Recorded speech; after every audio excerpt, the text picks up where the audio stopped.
everyone, welcome to our backyard garden. It is a beautiful day in the middle of April, and today I wanted to do a video talking to you about all of the raised bed garden kits that we bought this year. Right now I'm standing next to the trowel option, and we'll insert the video that we bought at Tractor Supply. I think this might be my favorite raised bed because, as you can see, I stand 5'6". This bed where we have it situated comes right up to my hips, so I'm able to just stand here and work. This is an extraordinarily easy bed to work with. John said it was easy to put together. It does hold an enormous amount of soil, but the thing I like about it is the angles that will give us the opportunity to plant deep, very deep in the center, and then plant more things on the outside that are good for shallow growing, like radishes or lettuce or spinach or something like that. I think it is a beautiful bed. I want to show you some of the details that I like about it. So you can see here, this is one of the things I was talking about, how it's got this like V shape in the middle, and just how deep it is. Wonderful for planting, you know, I'm going to do tomatoes in here for the summer, and in the winter I'm going to plant daikon radishes in there. But this beautiful wood finish looks so nice. It's very, very sturdy, and it's just a really super convenient bed. So I'll go ahead and attach the video that we did when John assembled this, and we put it in its final place here, and I'm just so excited to work with it. So this Tractor Supply raised bed, I highly recommend. Now these guys over here are the galvanized beds that we bought from Amazon. We will also attach the link for these. As you can see, they are filled with the beautiful compost that John moved all day today. But we're going to go ahead and add, before we plant, more native soil and some peat moss, and we want to loosen this up because right now it's filled to the top with the good compost. I would say that assembling these beds was very, very easy. They hold the soil nicely. They're not going anywhere. And we're going to be building trellises here, which will be a whole other video that we're going to do for the tomatoes. They're the perfect depth for tomatoes. I like it that they're nice and compact. And if you really get tired of having them in the location you choose, it really would not be that big of a deal to remove your dirt into wheelbarrows and just lift these things up and move them. You can even change the shape of the bed because of the way they screw together. So the thing that I prefer about that big trowel over there is the height of it, and I don't have to bend over to work with it for, you know, for things like radishes and spinach and so on. That's what I love about this. This is going to be great for the tomatoes. So for the price that we paid for them, I can say that I do recommend these galvanized beds. So if you're new to gardening, or even if you've been gardening for a while and maybe you just have your plants growing in pots or just long rows of raised soil, you've decided that you want to do something to retain your soil, there are some other options besides buying raised bed kits. For years we just worked with the timbers that I'll show you over here. And the thing about these timbers is that they do break down. So hold on, I'm going to turn the camera around and show you. This pressure treated timber bed was our very first bed we put in 9 years ago. And you can see that because we're on a swale back here, we had to build up the back end of it a little bit more in order to create a level space.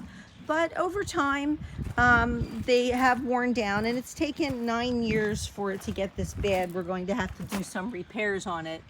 But these timbers do break down. So you can see here, part of the problem. Now, when we went ahead and we built the taller one, we were not really into the hugelkultur or filling, understanding about how to fill something like this with other materials. So we went ahead and we filled this entire thing with soil. This one is holding up a little bit better, but this is another example of working with the timbers, and we did the same thing on those two beds in the back.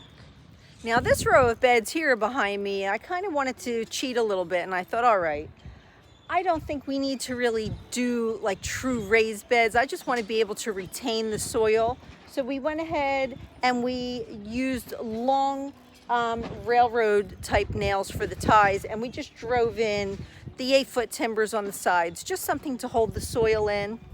And then we used some rocks to cap it off to keep the ends in. And this has really satisfied me through the years.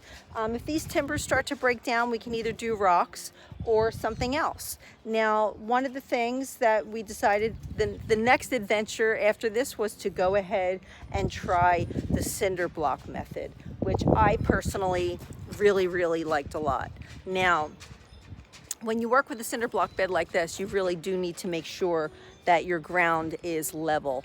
Otherwise, it won't line up properly, it won't connect properly, you'll have a harder time keeping your soil in, and this is a little bit more of a back-breaking adventure.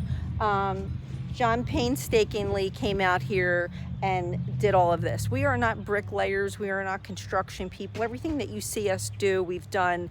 This is our experience that we're sharing with you. We're not telling you how to do it or what the right way is, but this is all of the different types of raised beds that we ventured into. The thing I like the most about the cinder block was that all of the little cells on the sides where we filled in and with soil, and then I plant my marigolds in there. And it works out perfect because the marigolds stay in those little cells, and everything, the whole entire bed gets surrounded with that beautiful protective level of those flowers. It really does hold in the soil very well. None of that has broken down in any way. So I can say that out of the options between the pressure treated timbers or cinder block, if you have the patience to get the cinder block in and the manpower, I highly encourage the cinder block method. These particular blocks here are the smaller ones, and here you can see my hand here. So these are like not even half the size of a full cinder block. And this is really all you need, unless you're planning on going up several tiers and you want to use the bigger blocks. Other than that, this worked out just fine for us. They were easy to carry. I think they were like around $2 a piece at the time, but that was just before everything escalated with the pandemic and things were a little bit cheaper back then. But we went and we got these on several loads. We were able to get them into the car. We didn't have to have them delivered, and we just went back and forth and got more as we needed them. And it was simple enough to, you know, end it where we needed it. There were no cuts involved. You can see we just lined it up, and then we drove some rebar into the end to keep it all secure. And it was really as simple as that. And you know, like I said, I'm really very happy with this bed. Now, don't be afraid if you don't have a yard this big. Maybe you live in an apartment and you have a patio, but if you have some sunshine and you have the desire to grow something, get a pot. Ask somebody to help you if you are unable to carry a bag of soil. I acknowledge a bag of soil is very heavy. If you're in an upper level, you know, maybe you don't want to drag a bag of soil through your living space to get it onto a patio. I totally get it. But these are options if you really, in your heart's desire, want to grow something under the most trying conditions, and even if it's not convenient. There's always the vertical gardening, which, you know, we use the green stalks for. We tried to do our strawberry setup in those so that we could, you know, take advantage of the vertical space and work with the system for, you know, the watering system of the green stalk. I think the green stalk is great for maybe lettuce. And I think there are people who have had success with strawberries. So it's really up to you. For me, it didn't work out. It just didn't work out. But I am going to take the green stalk and we're going to try again. We're moving the green stalk over by the new greenhouse, and I'll be doing a fresh round of lettuce that I'm going to plant in there so I can take advantage again of the concept of having the vertical space in these containers. and keep my fingers crossed. And then in the winter, I can just move the entire green stalk into the greenhouse, and hopefully I'll be able to keep my lettuce growing that way. But these were just some ideas for you guys. If you want to build some gardens and you're not really sure whether you want to do pressure treated or stone or galvanized beds, or if you want to buy a kit.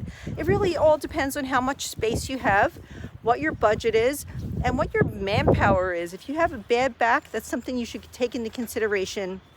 If you're able to do a raised bed like this here, then I would say that, you know, that's the best option. There is one other raised bed that we bought at Tractor Supply. I almost forgot about it. And I'm growing my spinach in here. And I'll tell you that this is the best that my spinach has grown in a very, very long time in a raised bed area. I also gave this one a thumbs up. Let me turn the camera around and show you how well this is doing. Okay, this is, we'll go ahead and attach the video. This is about a foot deep. It's got a nice base to it. It's very, very sturdy. And if you want to, this whole entire bed portion lifts off of this stand if you wanted to put it into the ground, but you don't have to. It comes with this growing fabric in here, which is actually a bag, and it sits on top and holds everything in. Look, all of my spinach germinated in here. I'm very, very happy with it. I'm now able to vertically use the space here on the side of the greenhouse and have my spinach growing, and I can control it this way.